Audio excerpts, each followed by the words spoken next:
Hi friends, ಇವತ್ತು Saturday morning ಎಷ್ಟೊಂದು ಜನ ನನಗೆ ಯೂಟ್ಯೂಬ್ ಆ್ಯಂಡ್ ಇನ್ಸ್ಟಾಗ್ರಾಮಲ್ಲಿ ಮೆಸೇಜ್ ಮಾಡಿದ್ರಿ ನಿಮ್ಮದು ಇಡ್ಲಿ ದೋಸೆ ಬ್ಯಾಟರ್ ರೆಸಿಪಿ ಹೇಳಿ ಅಂತ.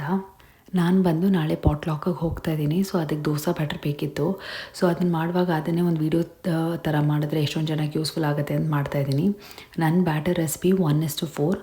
1 ಕಪ್ ಉದ್ದಿನಬೇಳೆಗೆ 4 ಕಪ್ಪು ಬಾಯ್ಲ್ಡ್ ರೈಸ್ ಹಾಕ್ತೀನಿ. ಆ್ಯಂಡ್ ಉದ್ದಿನಬೇಳೆ ನೆನೆಸುವಾಗ ಅದ್ರ ಜೊತೆ ಸ್ವಲ್ಪ ಮೆಂತ್ಯ, ಒಂದು 4 ಸ್ಪೂನ್ ಮೆಂತ್ಯ ಬರೋಂಗೆ ನೀವು ಹಾಕ್ಬೋದು. 4 ಅವರ್ಸ್ ಚೆನ್ನಾಗಿ ಅದನ್ನು ನೆನೆಸ್ಬಿಡಿ. 4 ಅವರ್ಸ್ ಆದಮೇಲೆ ಗ್ರೈಂಡ್ರಲ್ಲಿ ಫಸ್ಟು ಉದ್ದಿನಬೇಳೆ ಹಾಕಿ 45 ಮಿನಿಟ್ಸ್ಗೆ ಅವಾಗವಾಗ ಸ್ವಲ್ಪ ನೀರು ತಿಳಿಸ್ತೀರಿ. ಆ್ಯಂಡ್ ಅದನ್ನು ತೆಗೆದಾದ್ಮೇಲೆ ರೈಸನ್ನು ಹಾಕಿ ರೈಸ್ನ ಒಂದು 30 ಮಿನಿಟ್ಸ್ ಟು 40 ಮಿನಿಟ್ಸ್ ಸಾಕು. ಅದರಲ್ಲೂ ಮಿಡಲಲ್ಲಿ ಸ್ವಲ್ಪ ನೀರು ಹಾಕ್ತಾಯಿರಿ. ಆ್ಯಂಡ್ ಫರ್ಮೆಂಟ್ ಆಗೋಕ್ಕೆ ಅವನ್ ಒಳಗೆ ಇಟ್ಬಿಟ್ಟು ಸ್ವಲ್ಪ ಚೆನ್ನಾಗಿ ಉಪ್ಪು ಹಾಕಿ ಕಲಿಸ್ಬಿಡಿ. ಆಮೇಲೆ ಅವನ್ ಒಳಗೆ ಇಟ್ಬಿಟ್ಟು ಲೈಟ್ ಆನ್ ಮಾಡಿಬಿಡಿ.